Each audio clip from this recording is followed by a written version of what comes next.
Hi everybody, welcome back to the Always Smiling Faces podcast, brought to you by 90 Minute Football and Gallowgateshots YouTube channel. Boys, that's it. End of the season. Digger, say the words. Doesn't seem feel right, does it? We won, you know. Get in. We won. I didn't even have the opportunity to ask him to say the words yesterday. He just blurted it out. The thing is, over the last few weeks, we've said it quite a few times, so it's losing its meaning now. Yeah, hey, it was. Sometimes it felt like 10 weeks. I hadn't said it. It was. Yeah, it was. It was. Boys, I just want to say to everybody who's watching tonight that that not nice. You normally have orange juice just after you brush your teeth. Oh, I put a chewing gum in, then I've started on grapefruits. Like I made a mistake. Sorry, Chris. This is the quality content people tune in for. Yeah. So I didn't actually watch the match, as people would have noticed that Mark Decker. They didn't actually. Well, Mark Decker and Daryl were doing a live watch along, and they were using my logins to watch the match. So I didn't see it. It was Nolan's birthday, so I didn't even listen on the radio, because that's one of my pet hates, listening to football on the radio. I've always liked it, but even then, when you hear like they can be on the radio saying Newcastle on attack or for the goal, will it takes it forward? Will it takes it forward? Goal! And I think, for who? And even if the last name you've heard a second before is like a Newcastle player, I think, is that us? Yeah. There's a little bit. You know what I don't understand though is people, because this happens all the time, people that are at the match watching it live in front of their very eyes, but they've got headphones in listening to the game. Yeah. Why? Well, they're listening to there's a lad that stands, Steve Passmore, who I think watches sometimes.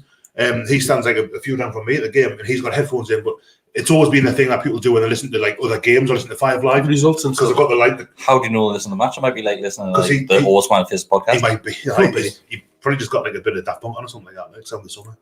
Yeah. That what I like from that. He's back. I actually thought someone Right. Let's much for the soundproofing. Yeah, Mark, I'm gonna let you lead this one, to be honest, because you actually watched the game. That's it. Yeah. So just take it away. I couldn't even tell you the start lineup. You couldn't. No. Go on, have a guess. I'm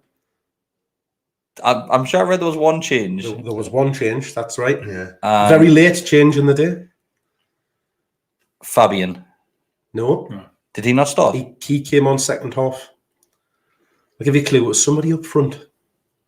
Somebody up front? I've got no idea. Joe. Big Joe Linton. He didn't start, did he? Didn't start. Oh, right, okay. I was thinking he didn't start. So he was out. I was going to say, who played with no strikers? Sean Longstaff came in. So that was where change. Okay, take it away, mate. I'm just going to sit and enjoy this one. Just enjoy it. Sit back and crack on. See what happens. So, Deck obviously watched it because you joined me. We were here with Bestie Junior. Not this Bestie Junior, the other one. Bestie Junior. He's a good size for his age, isn't he? He had that 93, 94 A6. Did he have the one that he's refusing to peel off? Yeah, that one. It was actually funny when we left. We got in the lift and he said, I was waiting for one of you to say, are you going to peel it off or not? And I was getting a bit nervous. But we just forgot. We should have actually just pinned him down and peeled it off live on camera. He didn't just fall off. I saw one on eBay not so long since that was when a sponsor falls off and you can see the outline. It was a McEwen's one and there was nothing beneath it. Like, was that? Oh. Yeah, but Daryl's, it looks like there is. I'm sure it is. You can see like we've looked at his from the inside, haven't we? I don't have that box on the outside. I've been looking at videos of how to do it and stuff, but you can still see the glue and stuff like it. So I'll tell you what, Daryl is in the comments. If we get over, let's push the bow out. If we get over 200 likes on this video, Daryl will peel that off his shirt. Live on camera. Live, Daryl. Sorry, Daryl, but this is what happens, mate. This is the initiation. Could be worse. Decker still needs to strip naked. No, we didn't score. If we're getting 5 goals, the right amount of goals. That was bad. But anyway, let's go back to the match. So we did have one change, as we said. So Joe Linton missed out through injury, which was a late one that happened, and Sean Longstaff came into midfield, which meant we pushed Willock up front with Saint and Mickey. Mm-hmm. Otherwise, we were unchanged going into the game. So, but we started off pretty end to end. Before that, in regards to betting wise, I think there was quite a few people in just our WhatsApp group that were pretty confident going in this game. That I had a bet on. I had Willock to score at any time in Newcastle to win. That was like 7-1. So I just had a fiver on that, and I think there was a price boost on Willock to score first. Newcastle win 2-1. Yeah, I think Shell had Willock. Shell, yeah. He might have done as well, Mike. Yeah. So a few people on our WhatsApp group alone won money just off Willock and Newcastle winning. well, all three of us said 2-1 Newcastle, didn't we? I thought 2-1 Newcastle. Yeah, I changed the 3-1 just because I didn't want to agree with them too. But, no, it's well, you know, you're playing against a team that's been relegated, and you would probably expect to win. Similar to when we beat them 4-0 that time. Then we're down then at that point. I remember. So they put up much more of a fight this time round, I didn't definitely agree there. I definitely, certainly the way the game started was quite frantic. To be honest, it was quite end to end. Yeah, it was. Both teams seemed to be really at it, which was good to see. It was a nice spectacle the first half. Like I would have said, it was pretty good. That was quite good to watch. I was sitting with my father-in-law, who's not into football at all, and he was I'll sit and watch a game, and he quite enjoyed it. Once he worked out which team Newcastle were, like, because why Newcastle? I were third strip. Lovely strip. Do you know we played that in that kit 4 games this season, 1, 2, 3, 4, or 4 points. That was the only win in that kit this season. Really? No, Who were the other ones? We got the point at White Hart Lane, got pumped off Leeds just before Christmas, and Sheffield United? I want to say Villa. Oh, okay. That sounds a bit queer to be wearing purple away at Villa, but I'm sure it was. But either way, we lost. One of the yellow for that one, didn't we? Yeah. But Nice and we also got more points in where I've been reading this article. It's quite. We got more points in our away kit stat attack. than any other team this season in their away kit. Really? I've got 13, but we're playing at loads, so we've got the points in the game actually quite low. To be fair though, we have by the end of this season played better away from home. Not having that, generally speaking, not having the pressure of the home crowd on them. See, I still consider that yellow one to be an unlucky kit because we wore it at Southampton and we were absolutely appalling. So I've got that in me earmarked in my head as being a really I can't wait, that one was shite in that kit. Ooh, interesting. And we only won away from home. The last league game this season. Hey, he's coming with all the stats tonight, isn't he? Yeah, me. Only won on the last away game in the Premier League in 2 stadiums. Liverpool? Last away game in the Premier League. That was right. 2 stadiums in the same city. That was a draw, wasn't it? Fulham. Fulham twice. 4-0 and that one. Same city, so it's London. Yep. Well done, mate. Chelsea. No. I'm just going to say it. Arsenal. No. Palace. No. Charlton. No. Birmingham? No. Brentford. Birmingham. Brentford have been in the Premier League. Premier League. Anybody in the comments if you know this one? Yeah, I can't think of me. Look, Remy scored.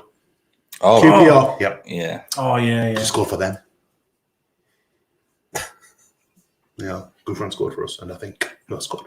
Was that the one when he scored that horrible goal? Riviere? No, it wasn't. That was 1-0, wasn't it? That was one, yeah. Yeah. This one was when Bashimwa gave, I think, Rob Green an absolute hospital ball back and he scuffed it. Yes. And Gouffran just one time in the bottom corner, lovely. Real nice. One time. Chris's favourite player, that Gouffran. It was the game that were. I've came to appreciate I him. think Gouffran's alright, mate. Like. I learned to appreciate him after he left. See what he actually brought. Lot of goals. Similar to you with Perez. No. And Ben Arthur. Ben Arthur. But you're trying to be British, isn't it? Who do you like more out of Ben Arthur and Perez? Is a footballer or as a man? No, footballer every time. Yeah. Ben Arthur's a fantastic footballer. Like. Yeah, I've heard some dodgy stories about Gouffran as well, like which we can't talk about. Because they involve friends. I think allegedly. I think back to Fulham away, Mark. So you carry on. Sorry, yes, This is much more interesting than talking about the match, though. So again about the start. So the starting lineup then, Bestie, what was obviously Joe Linton's not in. Yeah. Longstaff coming in. What did you think that was a surprise? I don't know. I didn't really. End of the table. Strictly back at the end of the table. Mine. Yeah. There you go. Just had a comment. Bit of forensic work there. Sorry. Just quiet, is he? Yeah. But I think I didn't really. Well, I wasn't really too sure. I was a little bit surprised to see Longstaff because Bruce just doesn't seem to fancy him at all, does he? Well, either of them, the Longstaff, he's just kind of disappeared off the face of the earth. Maybe it's because it's they or the moles. Maybe they've got a direct line to Craig Hope. More of that later. Hope. Yeah. So the game started well. Carry on. Did backwards and forwards. Nice open game. They didn't really have any really testing chances, did we? And then we were creating more of a. We just threat again. Well, pace looked like it was hurting. Yeah. Murphy, I thought, started well. Almirón, Saint, the usual suspects, really. And certainly in terms of pace, I thought we looked like we could hurt them. Similar, like I said, against, of all people, Man City and even Leicester. Mm-hmm. Every time we broke, I felt that will cause some problems, which was nice. In the first half, and then to be honest, unless I'm wrong, I can't. Saint had a chance, didn't he? Where he shot with his left foot, and that was almost a goal. It was probably arguably the best. Tried it across the face. You took it on. Was a ball into Miggy, wasn't it? He just kind of didn't seem to, which is ironic because it's only Miggy that misses that kind of through ball. But and then I think, other than that, you almost had the goal, really. The goal kind of came from nothing, didn't it? Willick picking the ball up like on the right hand side, pretty much. It was more classic. So I watched this a little bit because I got the flash up on my phone saying that Newcastle had taken the lead, and I thought, right, I'll put the reaction there, the watch along on, and at one point you're going, give it, pass it. The next minute you must have just levered it into the goal. Well, the thing is like the run was fabulous. He literally picked the ball up in more or less the right back position, didn't pretty he? Much, yeah. Pretty out on the touchline, very, very deep in our own half, and he just went straight at them, headed towards the box. But as he started getting towards the edge of their box, he had about 4 players around him, kind of one either side and 2 ahead of him, and Miggy was flying up outside of him, and literally all he had to do was just roll the ball to the right, and Miggy's clear through, but he just delays, and he just gets crowded out. But thankfully, the ball just comes, takes a ricochet off their player, loops up, and it just drops lovely for him. He takes a nice little touch, and fair play to him, lovely finish into the left-hand corner, beats the keeper. But he got very lucky with the way the ball bounced up and fell back to him. Jason, I will come back to your comment soon towards the end of this. Sorry, mate. It's a player full of confidence to hit it like he did there. Yeah. The ball comes up. Good finish. Very good finish. But I think if it's a player that hasn't got confidence, probably takes a touch, looks to go out wide, or maybe start again type of thing. Whereas it drops to them and bang, he hits it, and the keeper hasn't got a chance. There is that element of fortune that the defender does kind of get a foot in it. It lands lovely, but he's done so well to take it forward, and it is a really good. It's a really, really good finish. It is a great finish, like so. How he gets it from where he does to taking it to the edge of the box, more or less unchallenged until that point. Is just it was a bit like, remember the one that for the run at least. Remember the one that the kid who played for Everton who went to Chelsea, Ross Barkley, scored against years ago. When he picked, I think we had a corner, he picked it up and just took it forward, and was just not. It was a bit like that.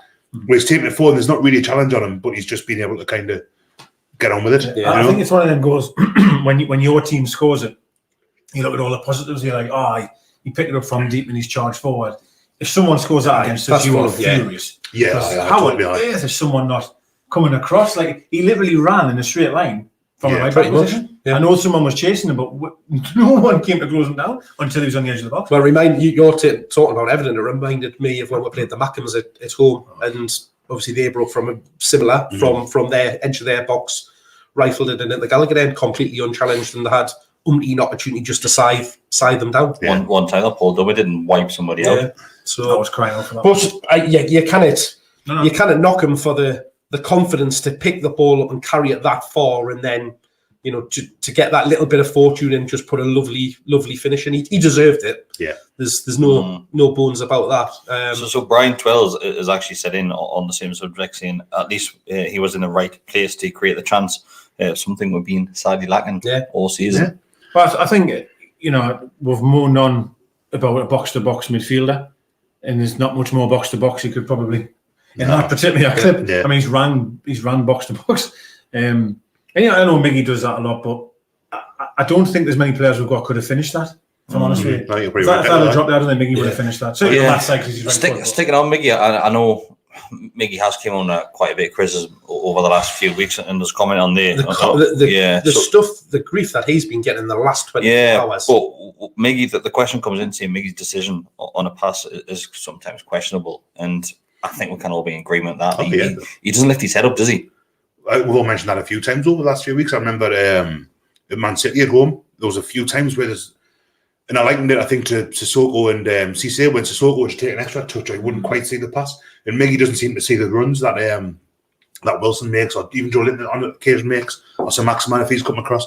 You just think it just be that little bit more. Just look at when was it? A couple of games ago when he made that pinpoint pass in for someone. I can't remember who it was. It was he put Wilson, it through. I think it was for Wilson. Yeah, Wilson. So he's got it. He has got it. For sometimes he just looks like head down, run. That's what it is, and the way I've been thinking about it is it because for the last couple of seasons that he's been here, when he's got himself into those positions where he has got down a run, there's never been anyone anywhere near him because we've never had anybody with the legs to keep up with him or anybody breaking from midfield and stuff like that. So he just thinks, I've just got to take it as far as I can.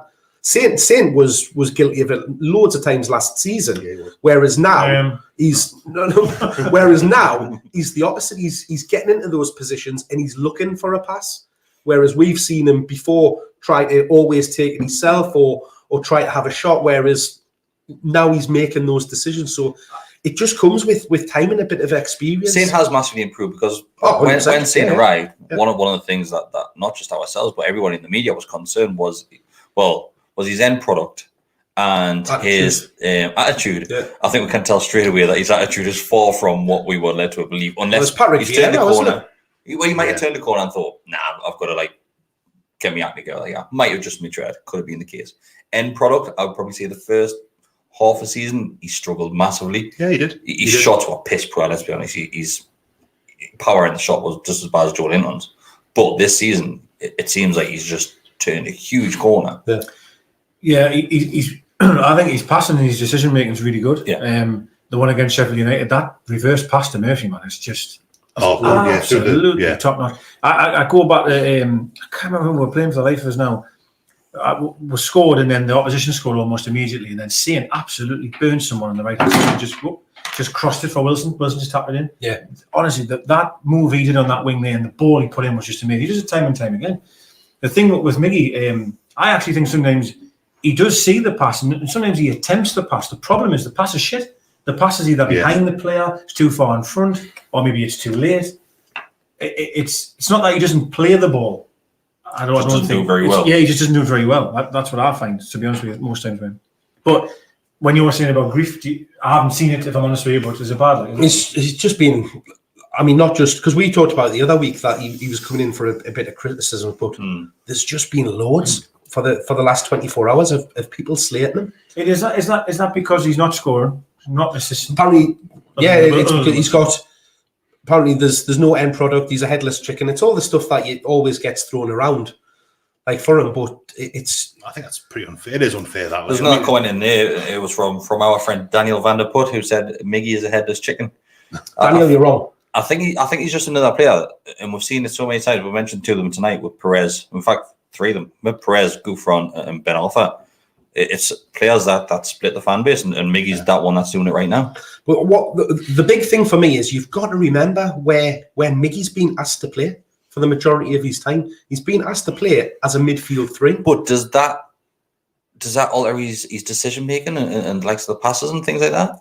No, but it means he's got to run an extra 20, 30 yards every time he's picking up the ball because he's playing a hell of a lot deeper. Him to be more clued up with releasing the ball. Aye, but when you're in those positions and you're picking up that ball in that advanced position that you are, you've got more awareness of what's around you because you're seeing the game coming towards you and then going at it. Whereas when you're playing from midfield and picking it up and you have to then drive it forward and do it, it's like we just said with Saint, he can do that because he's carrying the ball. He's used to carrying it at speed and he's now getting his head up while he's running it.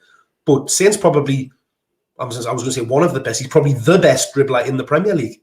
Yeah. That he can run with the ball at speed and still get his head up and not have to worry about what's happening down at his feet. Whereas Miggy, yes, he can move with the ball at pace, but he cannot not just be aware of where he's getting the ball. Two things at once. Yeah, man. That's maybe a bit unfair. But it's in terms of his form, then. I don't know why I'm coughing so much, but maybe COVID. So would you say... Have you not done your test today? I didn't. Over the last 10 days, say... That's right, 10 days, 10 games, sorry. What would you say his form has been like? What would you say? Probably mixed. Yeah, I think he's better. He could be better than what I'm saying. Yeah. And I love Miggy. I've said so many times on here, he's the first in the team sheet for me, because of the energy he gives you, the work rate. But I do think he's been pretty poor, if I'm honest with you. I think he's done that. But the difference, if you think of when he's played in his natural or more preferred position, either behind the front striker, or at least in that front three where he can be on the left-hand side and being more involved. He's been that brilliant. we saw from Almirón is when he basically had that free role, didn't he? Yeah. And he was just doing whatever the hell he wanted. The split striker thing when I had Wilson on the right hand side. That when Graham Jones first came in, it seemed to really suit him. It seemed to suit us as well. Yeah. Whereas most of the time he's been asked to play in a much more defensive role than you would expect, because he's either been playing on the right side of things, so he's having to pick up their fullback or winger, watch those runs, or play in a hole. Not a defensive midfielder, but more of a holding role. But do you not think it's a little bit of concern that he looks better defensively than what he does going forward at times? No, I don't. That he definitely looks better defensively. I know he gets credit a lot, Disney, for running back. I do get what you're saying, because he's not a left-sided of a 3 in centre midfield. I 100% give you that one. But his decision making is poor, and I can't deny that. I mean, I can't deny it. I can't. We're all fans of Almirón. Really, I wouldn't like this to see him leave. Of course not. I do like Almirón, and I'm in agreement. If you put him in the right position, then great. Yeah, there can be 2 or 3 times a game though where like Decker says about his decision making, where you're breaking, and the way we play, we don't see a lot of the ball. Yeah. So you're breaking. You've got to be decisive. You've got to be. You've got to click. And there's times when Miggy will just hold on to it a bit too long, or he'll kind of get caught, and you'll think, and every game it'll happen. But do you have any confidence, Bestie? If you see him charging away, do you honestly have confidence that he's going to make the right pass? Quite often I do, Because I actually don't. It's like a toss of a coin, I suppose. But then there's one. It was against it was Man City when he broke through, held on with too long, got fouled, and Shelby hit the crossbar from the free kick. Yes. So I mean, obviously he's not played for Shelby to hit the crossbar, but it's kind of. There's a great comment there, Bestie, by Blue Moon Boy 1956. Is Miggy has a great engine, and usually his runs are intelligent. I think he's adapting to new and ever-changing formations. Doesn't know if he's coming or going. I think that's probably fair, and it sort of goes along with what Mark says earlier about playing that 20 yards deep. That means that you've got, when you take the ball so far forward, is he? I mean, this is just, it could be absolute like horseshit, this. But is he getting so far forward and thinking, not being used to having players ahead of him, so thinking, right, I've got to do something with this. Yeah. Instead of having someone on the overlap who can play it, or someone, not even on the overlap, someone who's already 20 yards ahead of him, 15 yards ahead of him, that can play the ball through. Okay. I'd like to think, I mean, if this is how Bruce wants to play him, and Bruce is going to be manager next season, isn't he? That's face facts. Is Miggy going to be used more in the way that he has been for the past month and a half, 2 months, because we've got good results? We've got some, was it 18 points in 9 games or 15 points in 9 games? It's a really, really strong end of the season. So you'd imagine Bruce, well, if they've got £12 million to spend, if that's what it is, which is like, I don't understand how that would be. £12 million to spend, and even if we sell players, it won't get reinvested, apparently. And also, we earned yesterday by finishing 12th instead of 17th. An extra 8.5 million. No, I think it was double digits. I think it went from 8 to 17. I don't understand how. Well, it's might actually, and that's like when people say, "Oh, well, if we sell some maximum for £70 million, it'll go back," and it won't go back in the first team. We've seen it. We're still waiting for the investment. No, I'm pretty sure the article that I read, the £70 million fee that was being hyped about, was saying that even if he sells for 70 million, that won't get reinvested and put in the transfer budget. I don't understand what. So where's that coming? I can't remember which article it was. I mean, I've seen a few. Wasn't it Gallowgateshots that put it on? I think I'm sure I've seen the Telegraph mention it. I don't know. I can't remember. It's done the rounds, though. It's kind of been a more than one. That's shocking, man. It's absolutely shocking. I was reading a Celtic website today, because I want to get one of their lads. I forget what they're called now. And even they were saying, like, Newcastle did a £12.5 million, which makes you kind of understand why they don't like Mike Ashley very much up there or down there. Is because like even you've got a Scottish Premier League team going like, hang on a second, that's shite. That like the money that's in the Premier League, and this is something that we've said time and time again. This is our 4th season back up now. We're finished 12th, 13th, 12th, something like that. Yeah. And we're still approaching every new season with a mindset of a newly promoted team. And there's no need for it. I mean, when you look at, I was reading again, Norwich's last 3 sets of points have been 90-odd points promotion, 20-odd points and 90-odd points again, like to do with a gap between the 2 divisions. Watford have finished in second quite comfortably. Bournemouth, until they imploded the other night, could well have been the 3 teams to come back up. Yeah. And you're starting to see that gap now. So why the Newcastle still I've got absolutely no doubt next season, if Mike Ashley's still in charge of the club, which I'm 99.5% he will be, and Steve Bruce is still man. And this isn't on Bruce. necessarily, but we'll be looking over our shoulder all season again. Oh, yeah. And there's just no need for it. I'll get to Christmas and we'll be in the same position. I was reading, today's the 12th anniversary of the Villa game, the Damien Duff on goal. 24th of May 2009. And like, you look at the team and it's such a pointless relegation. Yeah. You know, they had a bit of money spent. Keegan had a pretty steady manager. And actually, the whole thing went tits up. The last relegation, we had a decent team again. Yeah, McLaren. We just got a bad man, not a bad man, but someone who was totally unsuited to the job in charge. And it's Mike Ashley. And this isn't to give Bruce a free. I still don't like Steve Bruce. I think he's a big divvy. But like, I creased at that yesterday. I loved it. But like, it's Mike Ashley, and it's every season's the same. George Carlton says like at Newcastle, they're just stuck. Yeah. And I'd rather be stuck in the Premier League than stuck in League One. No, you know, obvious comparison to be made there, but for a similar sized club, I'd say, like, but but like, it's just, you look at like what Leicester have done this season, and the runners, he's the owner now because he was the son, and he's got the FA Cup. I mean, I know they're getting the Champions League, but they've had a really good season. West Ham have had a good season, and people thought Moyes was a bad appointment and stuff, and it's just rubbish, isn't it? But to be fair, who would have saw that? Oh no, at West Ham. Well, we beat them. Even Jeff Hendrick scored. Well, beat them. We're going to double on them. Yeah, we did. I mean, you have teams, you have moments in the season. Sheffield United with that team last season. I think they finished 7th. They were very close again in Europe. They got relegated, but shite. Absolutely played us off the park and we still won. Yeah, they did. Like Saints first goal, wasn't it? But yeah, you know, that sometimes you do get the odd team, right? That just, you know, really spikes, and it is what it is. But I put something on yesterday about, I guess 2003, 2004. We've only finished above 12 5 times since 2003. Yeah. For Christ's sake, man! Like, it's never really been good. Do you know what I mean? No. Like, it just hasn't. Other than the Pardew fifth season. Yeah. Other than that, I mean, there's been very, very little. And that's down to the man besties tournament. Actually, is the problem. Like, it's not really. The thing is, when Bruce is manager, of course, he's the person that is in the spotlight, isn't it? He's the one making the tacticals here. He's making the subs. He's the one. He's the only one speaking. Yeah, I still think you're limited with Steve Bruce. He's not getting out of jail here. You're not going to win the league. Newcastle fans don't have too much, but you're not going to finish like in European position with Steve Bruce as manager. Yeah, like when you look at that Fulham game yesterday, compared to the Fulham game, which was Rafa's last. Here he is, Rafa. What time is it?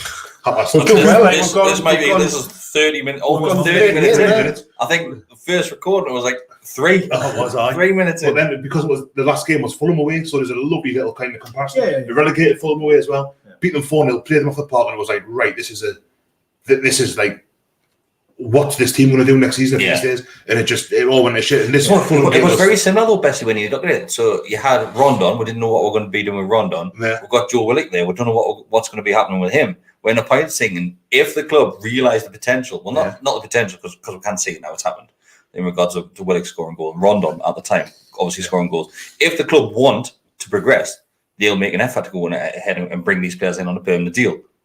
Well, that's exactly right. Yeah. No, and to what Bessie said there is every single year you get to the summer and you're in the same position of, will we do this? Will we sign this person? Will we try and take the club forward? It's always the same scenario every single year. I believe in that one we lost Perez as well, didn't we? Yeah, Perez left in. Yeah, so you had the nucleus of a team. We lost for 2 top goal scorers that season. And the problem that we've got this season though is you've got an owner that, because you could think with any other owner, you might have a bit of faith that they might see, you know, some green shoots and put some money in there, but we know for a fact that won't happen because he's not the club isn't generating money because of the last 15 months that football's had. Yeah. So there's no income coming into the team through match day stuff, season ticket sales, all of that kind of thing. We know how far we're falling behind with revenue generation when you compare it to the other Premier League teams anyway. So even without that, we're on a hiding to nothing. But you've got an owner that doesn't want to be there. He's trying to sell the club, which whether or not that's true or not, I'll leave that up to you to make your own decisions. He's definitely trying to sell the club, of course he is. But he is, mate. Like it was literally sold. He is trying to sell the club. It was sold. Yeah, but what? You can't argue that he's trying to sell the club when it was literally sold. There's trying to sell the club and there's having the club up for sale. No, but he literally sold the club. Well, but only because the Saudi Arabians came in and offered 350 million. So if somebody comes in and says, "I'll give you 250 million today," would he accept that? Yeah, but if you're trying to sell your house, you wouldn't accept a quarter on the asking price. I wouldn't either. No.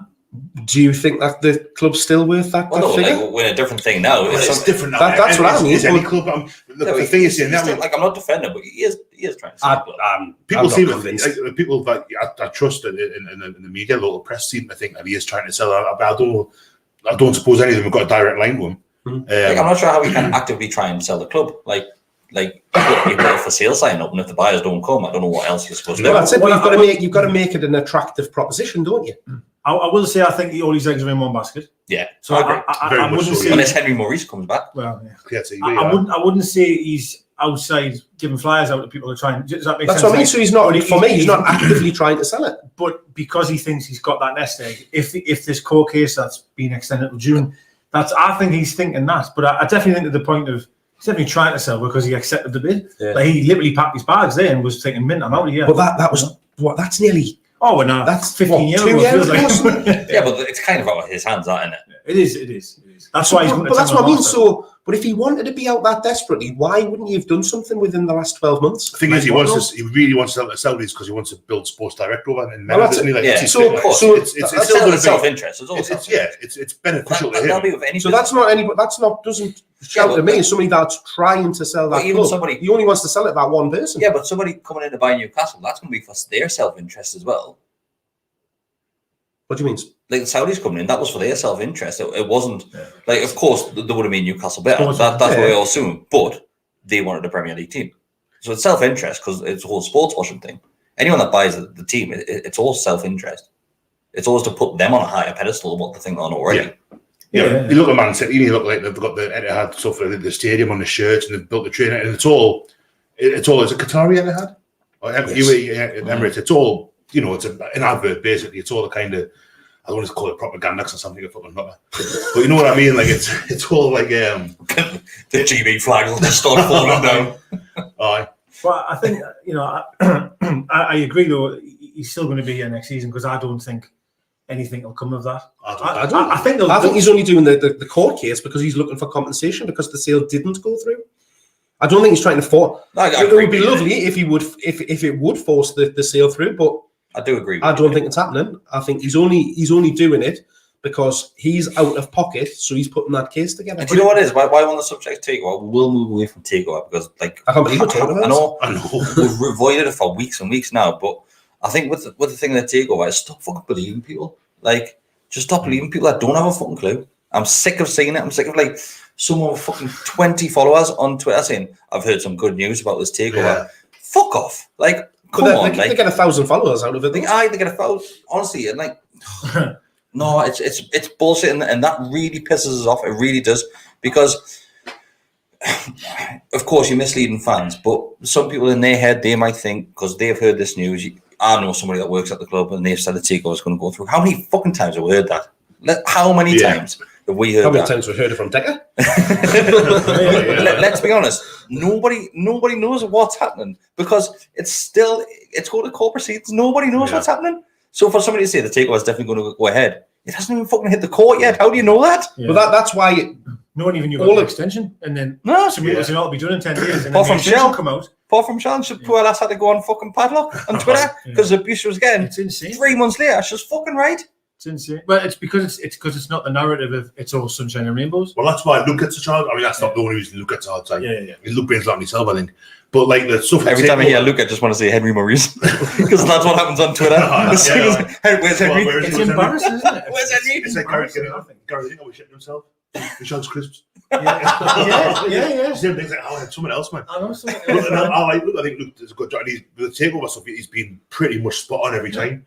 But because he's been not negative, because he's been realistic, he's getting loads of abuse where you've got people, and when you know the accounts that do it, like, go, "Oh, everything's great. We're going to go through the court with written letters.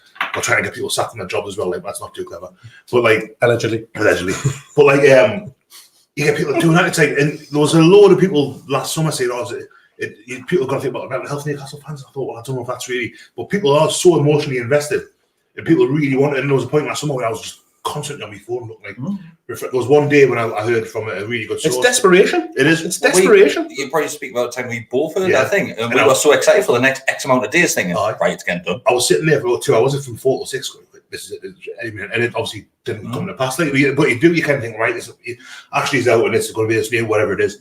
And people do get really, really emotionally. And when you said, Chris, what people saying, oh, I've got a mate who said it's all going to be done by such and such a date. Or it's with it, and it's fucking hard. It's like parasitical. Is that a word? It's really like it's just shan. It's fucking rubbish. It's really dangerous to have a tiny bit of information, which no matter what information you get given about any form of takeover, you do not know that's 100% correct. And it's really dangerous to have that information and start broadcasting thinking, I know this is going to happen. I know that's going to happen, without saying, with a caveat on the back don't of that. get called out on it. Well, there has to be a caveat on the back of that saying, Well, but it might not be right.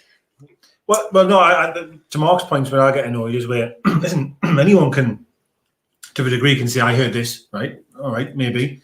But it's when that said person constantly keeps getting it wrong, and they still put things on, and people still go, oh, mint, he said it's going to be done next week. And I'm saying, but the same guy said 18 other things, and they've all been wrong. It's been 12 months since PIF walked away from the takeover. July, wasn't it? Yeah, right. Nearly 12 months. Okay, I'm not mentioning any names, of course I'm not, but I'll go back to Shell, right? It's hard not to sometimes. It is, but people know what we're talking about. And we'll go back to Shell, God bless her. And there was a headline in one of the papers saying that it's as simple as that, it's going to be done in 6 weeks' time. And there was a Shell replied quite simply saying that's incorrect. That in no way whatsoever can that happen. Yeah. Somebody that has background in the likes of court appearances, legal cases, blah, blah, blah, blah, blah.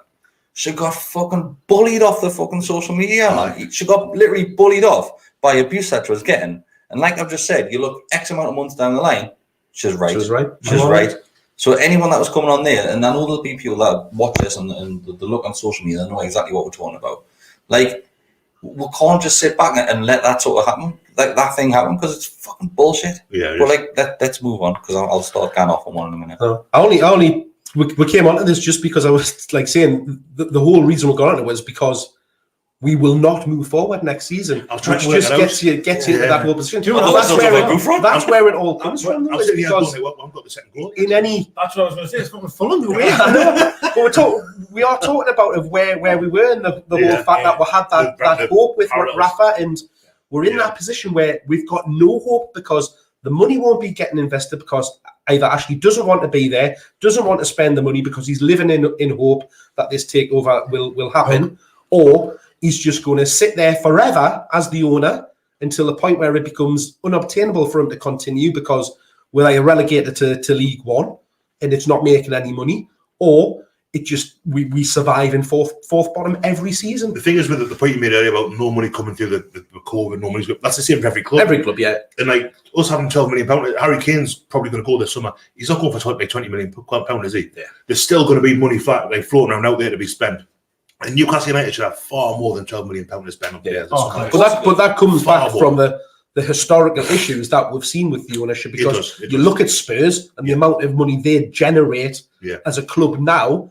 Go back to the time, and we've discussed that on this podcast before. You go back to the time when Ashley took over, you look where Spurs were, the money that they were generating, and you look at us, and we've completely and massively fallen behind there. Yeah. And that's where I get annoyed with Ashley an awful lot, because everyone always sees how clever a businessman he is. And that's not good business. But he is Exports Direct. Yeah, maybe he is. He buys cheap shite and sells it for more. Well, true. Buy cheap, sell high type of thing. But it's that annoys us as much as anything else, is that clubs like that have came in and their sort of marketing sort of profile or whatever has increased so much. And he's meant to be a businessman, and you would think that he'd be able to do that, even if that's to generate money for his own pocket, to be fair. But like, to think that we fell so far away in that is absolutely appalling. Even away from like playing staff and transfers and whatnot, he's neglected the club totally. Look at the training ground, and we've all had a laugh about them using really bins for his bats and inflatable bats, and the stadium isn't exactly decaying, but it could do with a bit of a smart up on the inside and stuff like that. And that's all. At least they put some new signs up this season. They've done a little bit here and there, but that was a bit of a surprise, and it's not great, but it was a surprise. You know what I mean? But still, a couple of signs. That's it. All the signs down in the skip, right? That's the takeover's definitely happening. Oh God, I No, just new signs going up. Did you just change the font on the Sports Direct? How many times did we hear about the fucking media trucks parked in the car park? Oh God, I.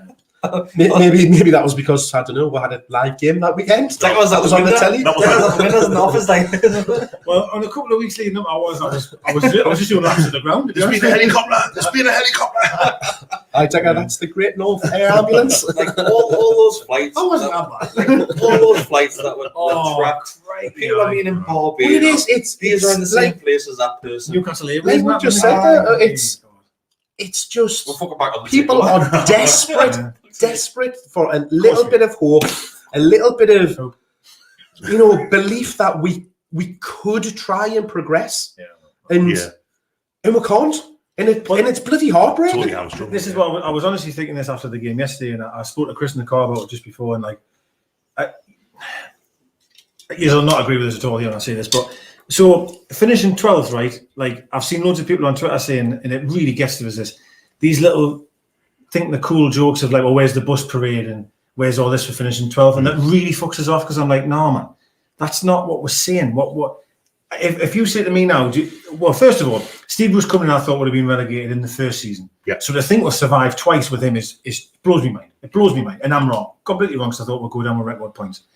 If he had said to us, we'll finish 12th and get the quarterfinals of the cup at the start of the season, I would have said, fucking hell, 100%. Went up 17 points ahead of it. 17 points out, exactly. I would have said, God almighty, I'll take it now. Thanks very much. Yeah. Now, on paper, it sounds like you can go on about how the season unraveled and all the rest, you can. But I'm pleased with where we're finished. I wouldn't say I was skipping down the corridor full time, but I was happy. I was pretty happy. The problem, the way I'm not happy though, is the following season. What's going to happen in the off season. I think the reason, just to add something, that the reason why you're happy is because your expectations were so low. Yes, I was going to say that. Yeah, like I said to you in the car, Everton are 10th, right? We ain't gonna be above Everton. The big thing for me though with that is, yes, we finished 12th, but I don't think it's because we've been the 12th best team in the league. Totally agree. Because I don't think you look at fourth best or fifth best either. But sorry, apologise, best answer. But then I mean, we talked about this yesterday. You look at 11th place. There's a 10-point gap between 12th and 11th. 55 to 45. 11 points. 10 points difference. Huge, so it's not that's it. It's not that the bottom of the table that we've been very good at that. It's the bottom of the table is shit. There's a massive gap. That's like two different tables. That's There what I was a mean. huge gap between 17th and 18th. I think that was like more than 10 points. Might have been 10 points as well, actually. Yeah. And then again, West Brom and not Burnley. Sheffield United. Oh yeah, West Brom. Sorry, yeah. Sheffield United round up on 20 odd points. They weren't that far behind. I think Fulham were 28, 29 maybe. 29, right? 28. It was 29. You'd be safe. And there was a big gap between them and Burnley. And like you say, also, I think is it Villa just above us? Yes. That's 10 points as well, Matt. Wolves. Well, we finished ahead of Wolves. Wolves are 13. Christ almighty, that is Wolves. No, I mean, you never thought you'd have finished above them. But listen, I take the point in what you're making 100%. But it was very similar under Rafa when we used to say we would win that mini league because there was always the top 10 was going to be 58 points out. Well, that middle table league is generally a hell of a lot closer than it's been this season. Maybe, and in fairness, I know a lot of people is going to probably kick off and say, but we'll jump from there to there in one game. Fair enough. But what the point I'm just trying to make is I'm happy with finishing 12th. I'm actually okay with that, to be honest, because of who I believe we are. We're shit, man. Yeah. We're a shit manager. We've got an owner that doesn't spend. So finishing 12th actually is really good. It is good. Like, the players have done well. But the problem I've got is moving forward, it'll be bottom three, maybe. It'll be worse. It'll be worse next year. 12th will do. Given where we were, everyone uses like the Brighton game as a bit of a kind of... that was like the low point. Yeah, that was the low point. Fulham was starting to pick. Was it 3-0? Yeah. You could beat with 6 now in aggregate this season. Well, if you think people always used to look at the 40-point mark that's your safety point. 29. Whereas the last couple of seasons, that points totals dropped down. So, like, were we not relegated on a record number of points the last time we went down? West Ham went down with 40 odd points once. So that might be with a 42 game season, though. But we got around with 38 points the Damien Duff own goal season. And the more recent one, I think, was maybe 36, 37. But still, that would have got you like 16, 17. But we would have stayed up safely. What's funny today, I went into work, right? There's a couple of Middlesbrough fans in there, there's a Sunderland fan, a couple of Chelsea fans, believe it or not. And I walked in, and the two Borough fans went, "Hey, God, 12th, you fucking not happy with that, are you?" Straight away. Right. Because bearing in mind, where them would fucking kill to be 12th. Right. So That's because you look at that league table and think, oh, you're finishing nigh on in the middle of the table. And I answered the but it question, doesn't tell the story of I'm happy of the season. I think we've got to remember the thing that is getting mentioned right now is that it's taken 100 million to get back to where we were 2 seasons ago. Yeah. Without doubt, far better players than I think so, this season than we've had. Well, admittedly, we've had the injuries and stuff like that, admittedly, but COVID. I wouldn't say. Yeah, but then you can go back in that season with Rondon. Rondon was out for Cardinals. At the start. But he was fatter than me when he signed. But first started. But this is another thing though. Like, why does that shock anyone? That of course you should be better with Rafa in charge. We should be we should be more comfortably safe, or we should be ahead of the. I think what anyone tries to tell us the difference what I'm seeing in regards to points totals and everyone's dying to fucking talk about it. I am shocked the gap isn't larger. I am stunned the gap isn't larger. That doesn't mean I think Bruce is as good as Rafa. Absolutely not. But it does shock us when I look at it and go, fucking hell. Yeah. He's got more points than Rafa last season, or equal points. I'm shocked as to me core, to be really honest. Really similar seasons in that Rafa, his last season has become a Rafa podcast again. Like, it was the end of the season. Exactly. After Mickey came in that January, that was shocking first level for a long time. What you've just said is bang on. When Mickey coming in January, we're flu. Willock coming in January, we're flu. Yeah. It's almost very There's parallel. a great shout here, lads, by Sean Saunders. Says 100 million to get back where we were. But if we don't sign Willock, we start next season worse than what we are right now. Oh, absolutely, 100%. Yeah. And judging by the lads, but we're not getting him for 17 million. Not actually. Willock's Instagram, Christ, he's gone, right? Yeah. Goodbye. I do apologise. This is really a reaction to the Fulham game. But sorry. we're going off on Yeah. We're going off on one. But well, let's face it, the second half was shit. Nah, sod the match. Like, The penalty was cracking enough. Fantastic. It was a really good penalty. Yeah. He took the piss, like, didn't he? I totally, aye. So I want to mention Fabian, just for your benefit. I knew he scored. I was actually looking at him to score on the bets as well before the game. He was ridiculous odds. But right, what I want to mention, obviously you mentioned Willock there and his Instagram feed. By the goodbye on the end, does that? I don't want to say his decisions made, but do you think really he would rather go elsewhere or stay at Arsenal? I'm trying to think of a player that is put something like that on social media, but has then returned. Like, did Kennedy do something like that to say like goodbye, thanks for the memories, then came back on loan anyway? No, he just took the Chinese, didn't he? Well, aye. Oh yeah. That was a big grim, like that. That's right, it was grim, wasn't it? Aye, I forgot about that. Moving on. Rondon, we all knew would have come, but still said goodbye, and it's been lovely, and put pictures of his kids and that at the entrance of the. But I think the difference is Rondon, he wanted to come. No, I know that, but what I'm saying, the social media side of things, of course, he's going to say goodbye because technically at this moment in time, he's gone. But he was also Arsenal. Yeah, so it's very different to his comments yesterday, though, because all of the comments were that. He was very happy. He loved his time and everything like that. His dad, like he was talking to his dad. His dad was very positive about it, and he'd enjoyed it and stuff like that. I don't think we can read too much into it. What the statement? Probably not. Yeah, I agree. When I first read it, I did go, fuck. But thinking of it a bit more, a bit of time, I'm like, you know, it's probably just a statement. And if the money's right or Arsenal don't want him, he'll come back. I'm sure hasn't Arteta implied that he's not going to be for sale this summer, though. He did at some point last week. Yeah. But a loan, I still think could be. I think if it were, I'll take him on loan. Right, it's all good afford 12 million. We can't afford him anyway. I'll take him on loan again. Like, I mean, we sat here yesterday and said, as it was a hard decision. Yeah, I've weighed it up. I've weighed it up, and I think he's probably keep Savvy or we'll get with it. What, is Lazar on loan? Do we sell him? I'll have him back. No, I think he's gone.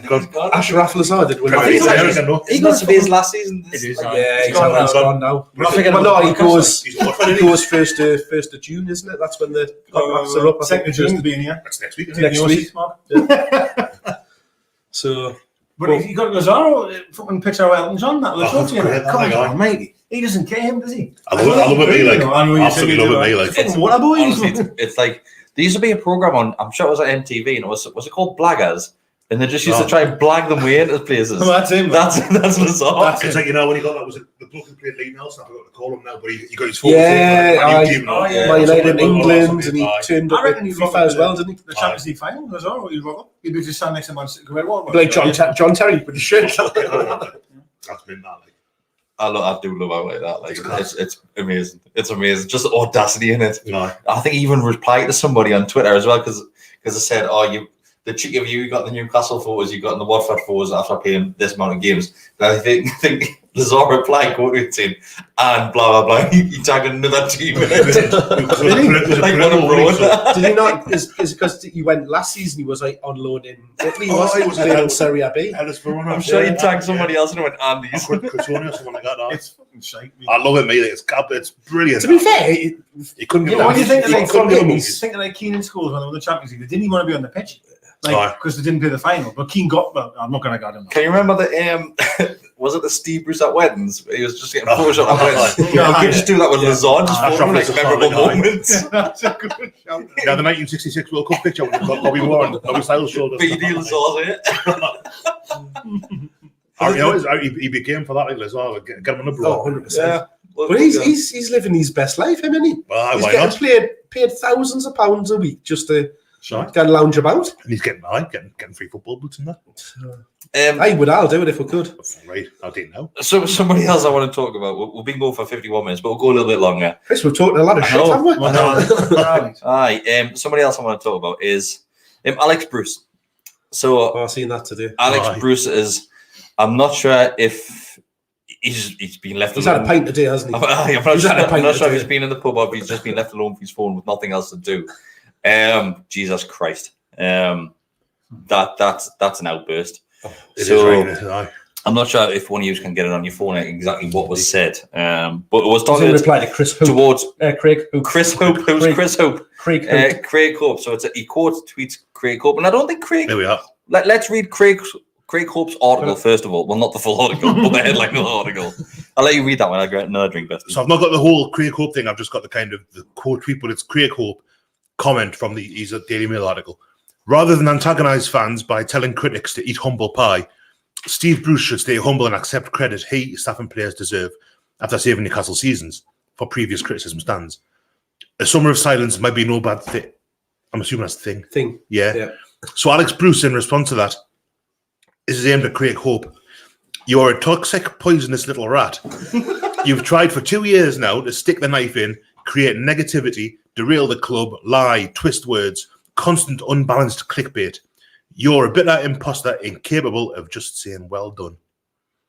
So he took it quite well then, didn't he? He's upset, Alex Bruce. He is a little bit upset. And I was saying to Decker on the way, and like, if I bet you it is harder if someone was just having a pop at my dad all the time, saying he was shitey. My dad's been retired a long time, so it wouldn't really matter. Like, but they have just having pot shots at my dad all the time. Your dad was shit at putting fires out. Your dad was a one Should have seen the mess he made out of his causes. Well, it would have been like he wasn't very good at table tennis because of his vitamin, like, but not really.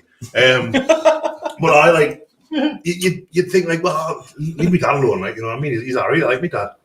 But I like your dad as well. He's a nice man. He's a nice man. I'm obsessed to a degree. Like, I have to be honest. I do try to look things at both sides, and Alex Bruce has probably been seeing shit on there. I'm not saying it's abuse. I'm not saying there's death threats because I know people again jump on that one. Yeah. But it must be hard though seeing your dad just getting fucked.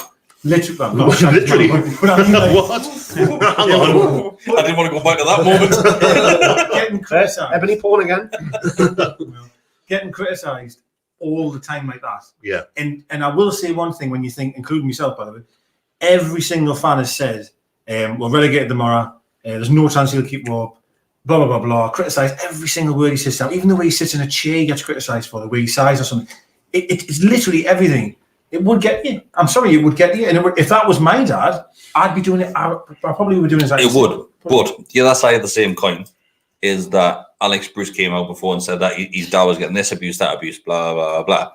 And Alex Bruce went on some sort of blocking spree on Twitter. Anybody that was mentioning his dad name and having any form of criticism. And I'm talking about criticism, not abuse. Yeah, that's he blocked. Yeah. He blocked the Gallowgateshots account. And I'm pretty open. I'm pretty confident that we've never targeted any form of abuse towards the manager or players. And that's where you bang on. We'll criticise him, of course, like we'd criticise any single manager. We mentioned Rafa a lot. If it was a bad performance under Rafa, we'd say it should be better than that. It would need to be better than that. Yeah. And Alex went on this thing, and I'm not sure if he was doing an interview for Talk Sport or whatever the hell it was, but he said that my dad's getting abused, blah, blah, blah, blah. Right. For every 3 comments of abuse, which we're not condoning, there's probably another 100 comments of people just criticising it and saying it needs to be having an better. opinion. Yeah, having an opinion. We're a fan base. We're entitled to opinion. We want the best for our club. Steve Bruce comes out and says that he wants the best for the club. I believe that he probably does want the best. I think so, he really does. I don't think he's probably just not capable of delivering. Exactly. Yeah, exactly. You just can't do that, and that's the point. And I think by Alex going on there tonight, I think Steve's probably read that for fuck's sake.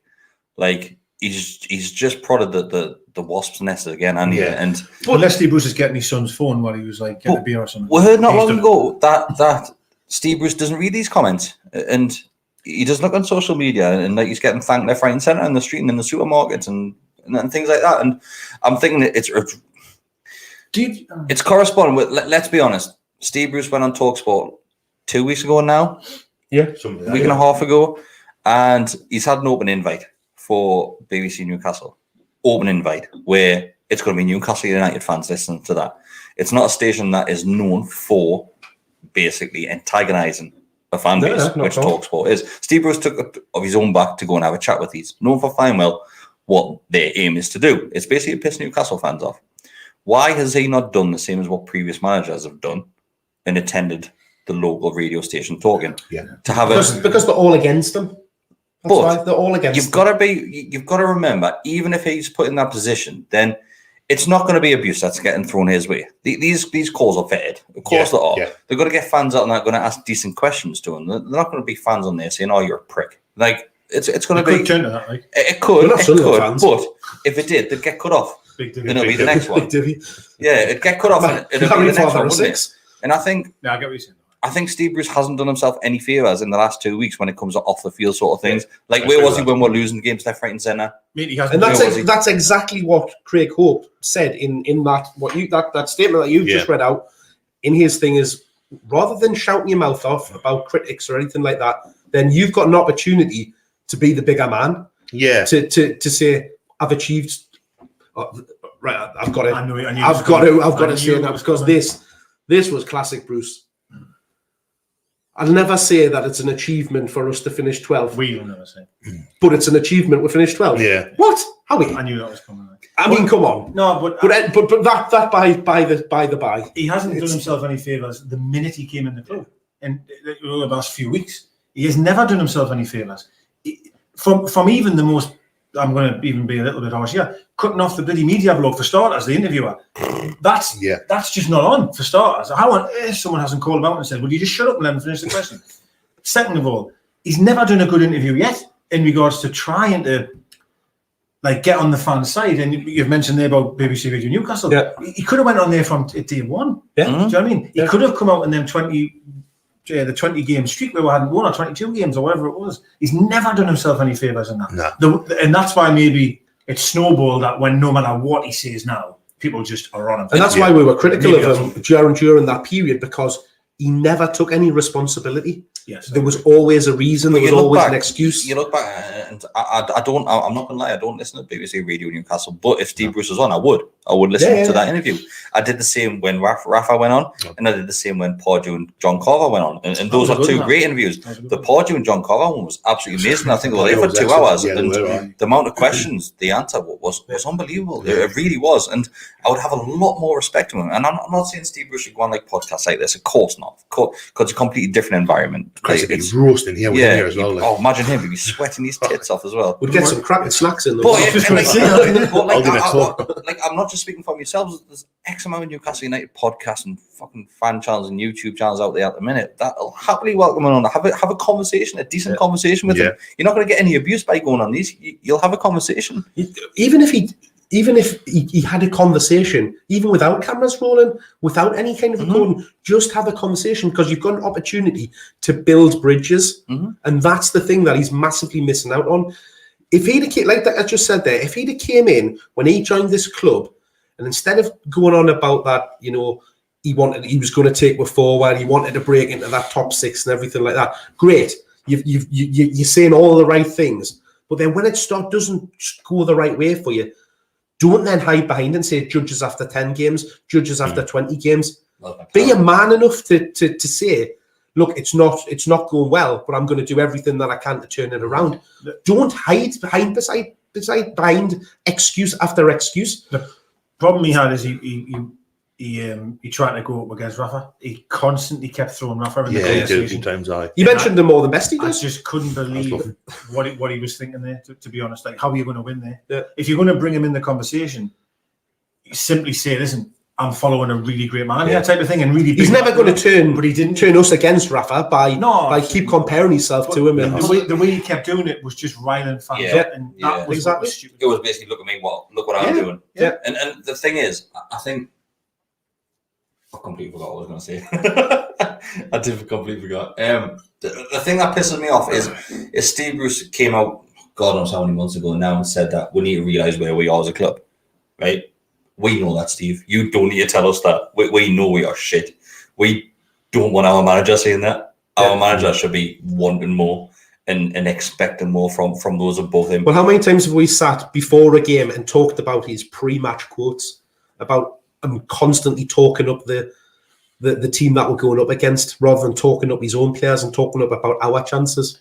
I would say Rafa used to do it. Rafa podcast, isn't it? Rafa used to do it sometimes. I remember when he said something really bad in one interview, didn't he? I was like, well, what do you expect with these players? Like, he literally... that was, it's going to be a miracle for Steele. That's right. I could not believe what he said there. But of course, because Rafa said it was Ari. But then did Bones not say when he was manager, someone he got... Sunderland? Was it Sunderland? He got after the first, I think they played all right. He says, well, we're going down. It pretty much said, like, we're fucking out of here. Like. And he got... And rightfully so. Yeah. But the thing, other than that Rafa moment there, maybe he's pissed off for transfers or the window was coming close or whatever, Rafa used to...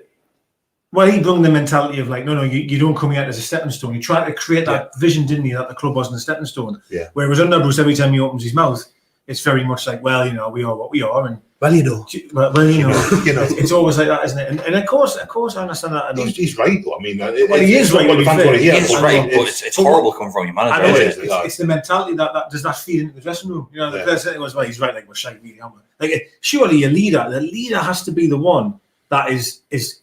You should, he should be seeing things that will make the players go, God, actually, we can beat these. I can run through that. Exactly. Whereas he's going, well, actually, we're not really good. We've got to remember, right? It's not Bruce's fault that he is the only mouthpiece that's coming from this club. It's not, right? No, that's right. Yeah. And every time he comes of what comes out of his mouth, though, he does. But do you not think he's in that horrible situation where he's thinking, right, like these are my gaffers above us. If I piss these off, then I'm not going to win. If I piss the fans off, I'm not going to win. It's a really horrible situation to be in. And Rafa played it well where he sided with the fans. He moved across to the fans. Yeah. McLaren was in the middle. Like, he was just full of shit. He's a strange fella, him. He got off to a terrible start with the man in the press. He gave a secret interview to the Mirror or whatever it was. Remember, it was just that one paper. Terrible start of your career. Yeah. But that was club like orientated once again. When I said the Mirror, our media partner. But then when Rafa come in, Rafa went, no. Yeah. Fuck that. I want everyone. But we're back to that now where we're banning journalists for reporting the truth. Yeah. Just create hope. Just create hope. Really, though. That's the. He's like. I mean, the thing is, he's the only really dissenting voice, isn't he? To the point where he also banned. If you remember, he also banned the written press from asking questions. Mm-hmm. Oh, that's right. Yeah, they had a really funny time about 3-4 months ago. Didn't they? That's right. Not long ago, they were only allowed to ask one question between them. Yeah. See, then by doing things like that, I completely agree. What does then Bruce X think that they're going to write about him? So he's coming up with, I'm banning you. You can't ask any questions after the interview. Do you think they're going to go away and go, what a man? Yeah. Of course they're going to stab you in the back because you're not giving them anything. Well, this is coming from somebody that we've heard so many times that he's got so many friends in the media, and we've seen it from the media outside of Newcastle. But when it comes to Newcastle, I've heard stories like that when he was a Sunderland manager, he was taking them all out for dinner and taking them for drinks and that and having conversations off the record for them just to be pally with them. And fair enough. But now, since his back is up, since he came in Newcastle, he really well, that's because let's build the walls high and not the let anyone local press close. have gone after him. I don't think they have gone after him. Not in a bad or aggressive way, but they haven't mollycoddled him. Called him out. They've called him out. When they've said, when we've been shit, we've been shit. And the worst thing you can do, and I'm not one to be honest with you, I don't necessarily read the local press and the headlines. I really don't. Because I think we learned. I think a lot of it's clickbait. I really do. Well, that weekend when they had the It was against abuse. no So that's social what I had media to kind of black out. Mm. It was lush that weekend. The Chronicle came back. Well, they made up for it the next day, though, didn't Well, they? the Chronicle, I'm going to, because of that. And it's not Mark Douglas, it's not Lee Ryder or any of the lads that do the podcast. It's always above them, It's the editor, but those like 48 articles in 6 hours, and about 10 of them out about the takeover. And it's like, wait, lads, it's you're the problem.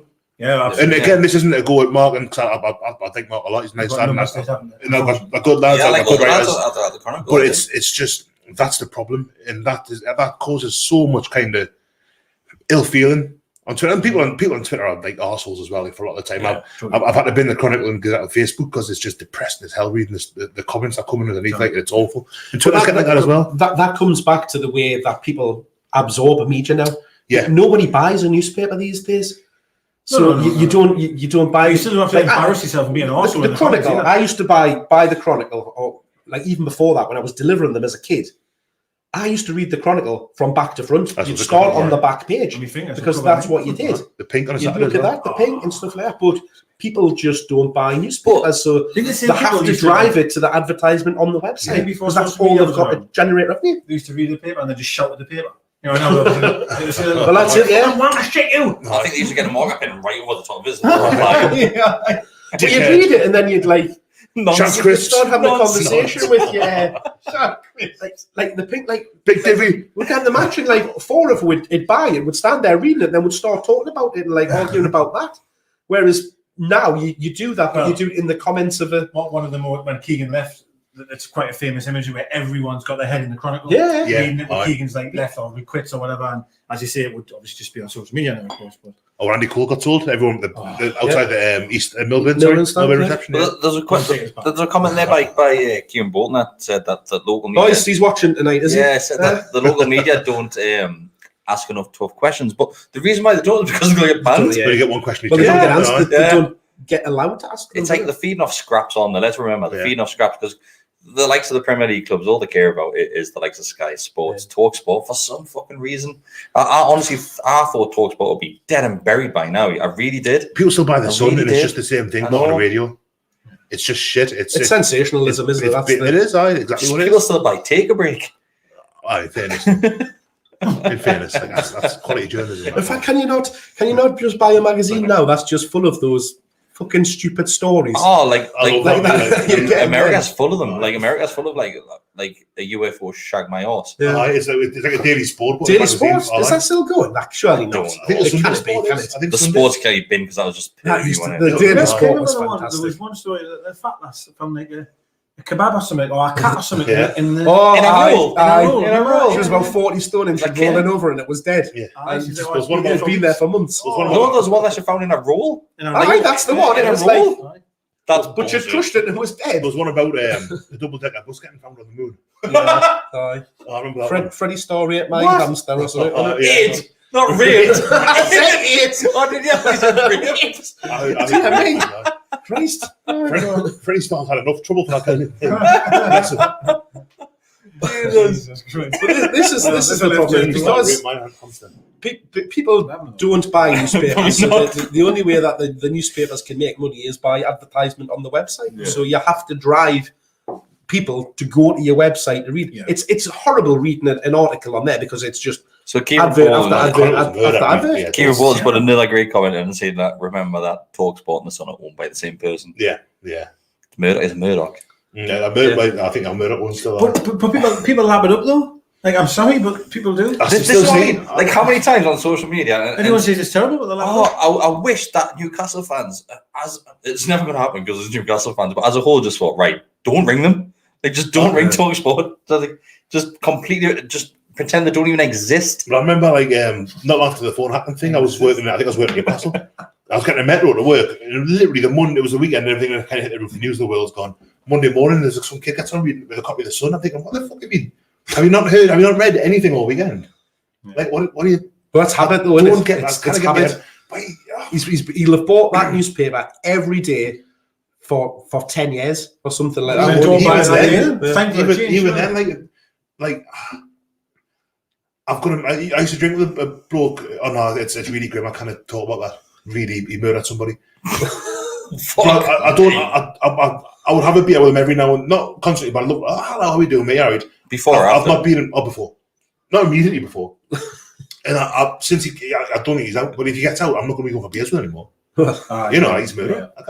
It's the same kind of. It's not the same thing. It's completely different. No, but I get what you. No, It's totally different. But How we got onto that? What he's saying is obviously Mark's saying. No, but that habit is taken away from you because he's been locked up. yeah, but you can break habits. I mean, Aye. fat people get thin by breaking habits. Shouting half. Difficult though. That was a people good that nap. smoke, That was a people good that nap. It's probably smoke a and stuff little like bit that, and Tabs, aye. it's, Yeah, that's right. it doesn't happen like that. But you've got to make a conscious decision. Is what you're saying. The sun doesn't provide you with like a hit of nicotine and stuff. Like it's just a newspaper. It's It just squeeze words. a bit of nicotine like in some people's lives. Well, Is that sort of thing? Is I it? don't think they do that anymore. You're not allowed. I've never read it. I would have thought you would have preferred Um, this page 7 fella. Jason Hobby, No. if you want to resend your question that you sent earlier because it's gone off the Because you've comments, mate, forgotten what it was. No, I think I can remember off the top of your head, but I don't want to get it wrong because you donated a $5 for it to be read out. So We don't need to donate again, but just tell me don't tell me donate the again. question But again. if you don't put it in the next few minutes, I'll just try and remember what it was. What else do I want to say? Oh, brown envelopes. We didn't do it this We season. didn't this season. No. Yeah, That's because obviously we weren't so we together. weren't with really. each other, and I think we're commenting saying that we're going to do it, and it just never happened. Yeah. So I can safely Oh, say we were that not together at the start of the season. we did one in October. I think done one. one in, actually, but I don't think you were there, Chris.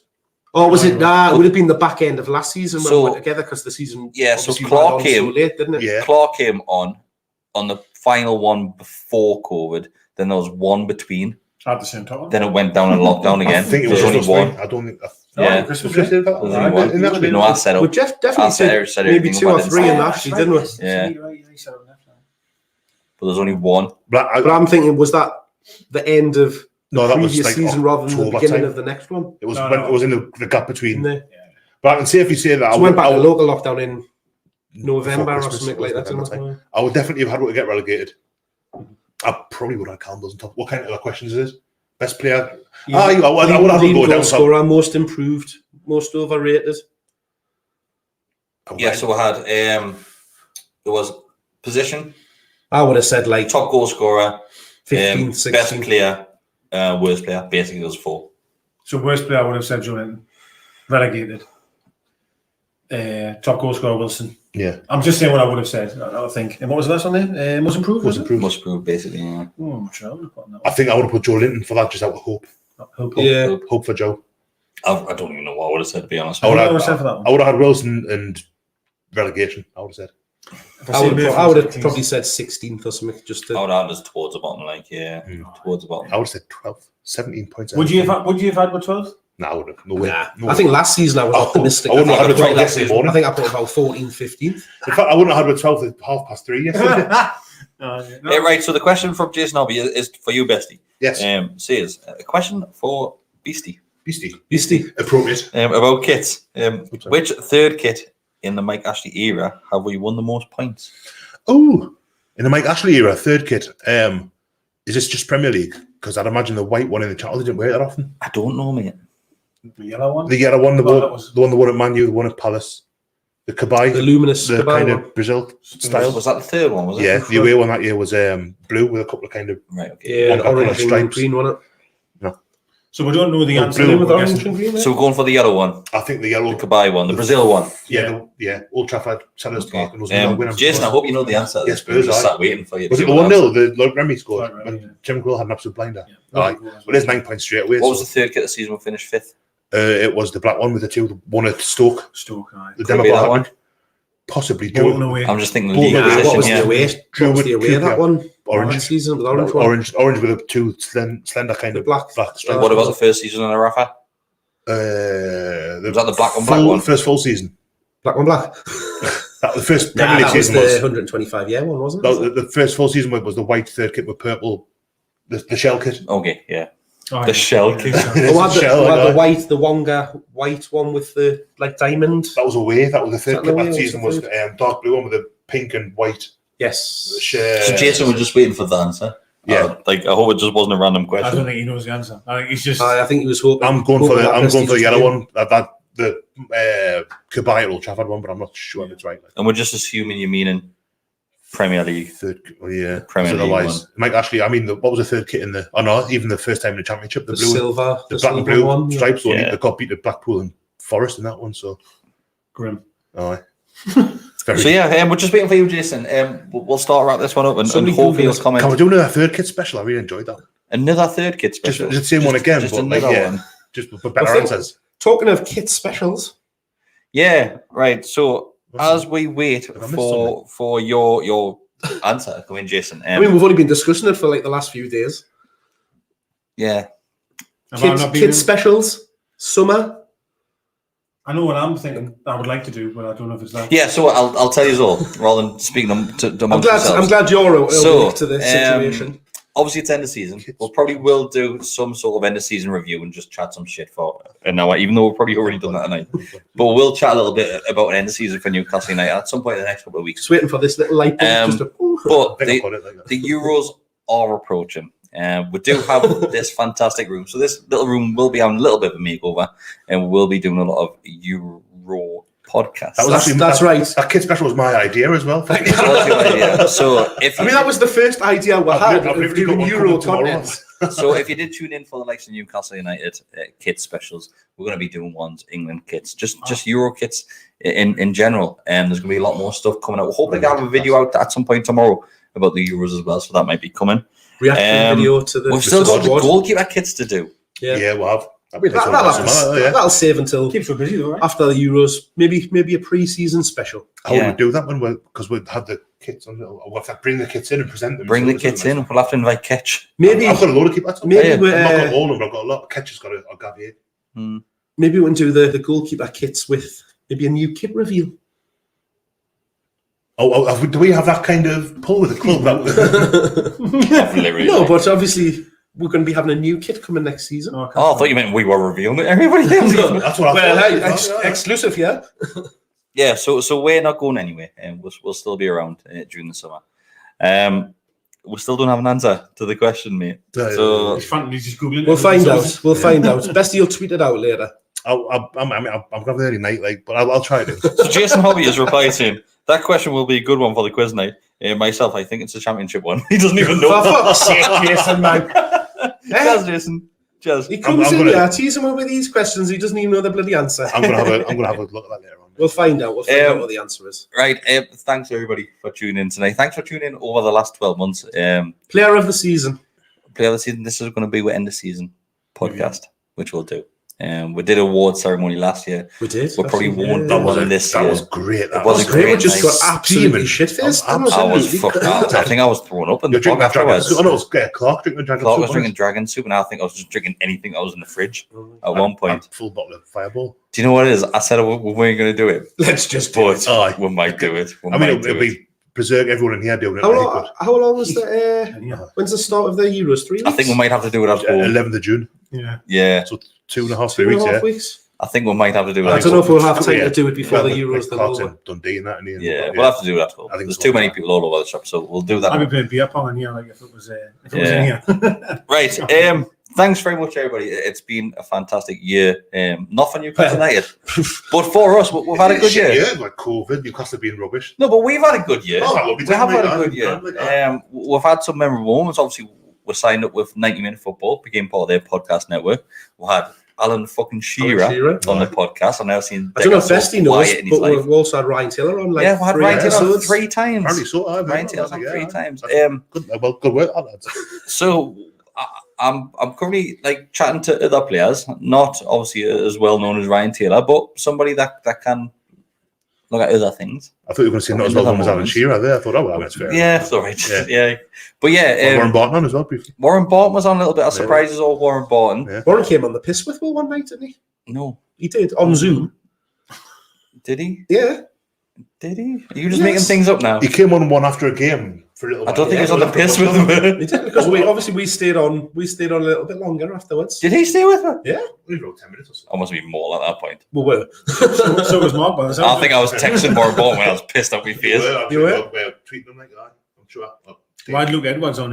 Sorry, We've gone from Shearer. No, well, he was mortal. He had no Wi-Fi. He had wine on his head. Ben Jacobs. Ben was good as well. Ben Jacobs. Yeah. Yeah, Ben was class. Funny George how has we been came on. in for a fair bit of stick for having him on, and Now everybody wants him on. now he can't, he can't stay off podcasts now. Shit, didn't it? Remember that? People are insane. Yeah, Short memories. yeah. Not really. Thanks very much. But everybody. it's been an eventful 12 months, hasn't it? It It has has. been. It We has didn't get been. relegated and we've got a studio. I think that's not too bad. We've had Jess, Laura, Matty, Roger. New additions. Loads of new additions, like that. Mhm. Yeah, so the team Darryl. is ever grown. Daryl as well. Yeah. The team is ever grown. So So what about transfer boys in Newcastle? we do. Yeah, Loads of players who they We know. do. Go on that Daryl line. needs to get his finger out, actually. We haven't had any, Yeah, right. any Actually. Daryl podcasts. Remember when Tottenham Come on, got rid Darryl, of get your Gareth finger Bale and out. they replaced him like Soldado? We lost Emile, but we brought in, and Aaron, but we brought in, like, yeah, we're doing well. Yeah, We've Emile and invested Aaron were money. good as well. Like, invested well, haven't we? yeah. We have done. Can't Yeah. stand on the FIFA videos. Yeah, like. Yeah. He did one FIFA Like, 'cause we Ultimate Team. dragged him through it. He just made him join and play it. Oh, the pro clubs thing. Yeah. Yeah. So, We dragged him through it. Yeah. So thanks very much. There's plenty more to come from ourselves. We're only just starting. I'm I looking think forward to the summer, like. you could let us finish on that. Fuck me. Fuck me, man. Right, everybody. I'm just going to go before. I've got loads of stuff to do in championship. I'm gonna Yeah. put I feel this is what the presenter feels like when Steve Bruce is talking. It's you. You are Steve Bruce. Fuck's sake. Look, that sticker, how was the bacon? Did you say it's a great sticker? Yeah, Clark made that. I was thinking that, when like with Some of it's like Rafa podcast, this is like How long pictures can we of keep Rafa this in there, going? there's two on there, there's a book over there, there's no, it's just What we're doing here before when the Euros are, we'll have to get some kind of wall chart. I've got one ready. New Well, best. it There's something going You there. can't go there. Well, I've got maybe it. next to it. Will it be here before the Euros, that will it? Because I've got buttons as well. Definitely can't go there. Just England or just every country? All 24 countries. Maze best. Amazing. But we'll put them between them. Yeah. Bookcases. Sure, yeah. Like Yeah. Bunton, flag Bunton. No. Not Emma. What, Emma Bunton? Yeah, flag Bunton, aye.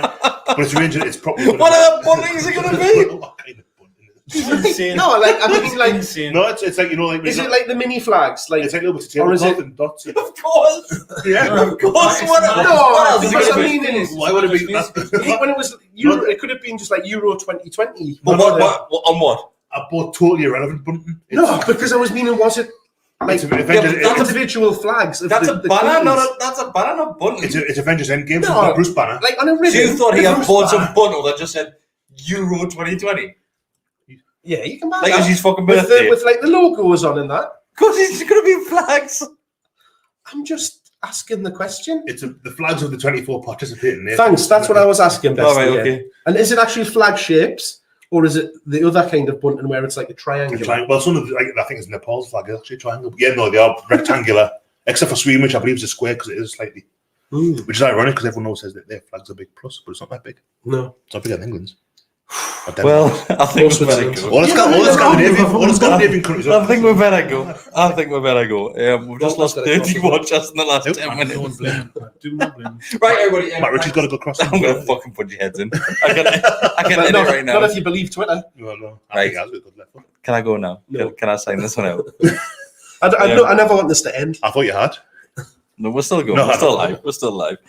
Thanks, everybody. Just kidding, viewers. It's been a pleasure. Has Jason got an answer yet? Even if you just keep on talking, I'm just going to talk over the top of you now. Thank you very much, everybody who has tuned in over the last 12 months. It's been a pleasure to have you on board as well. It's been fantastic to see your comments coming in, and we appreciate them all. So, I will find the end button soon enough. Before we do, Oh, my fucking God. What? We're one, you know. there you go. Get in. Not that we're talking about it, like. Bye.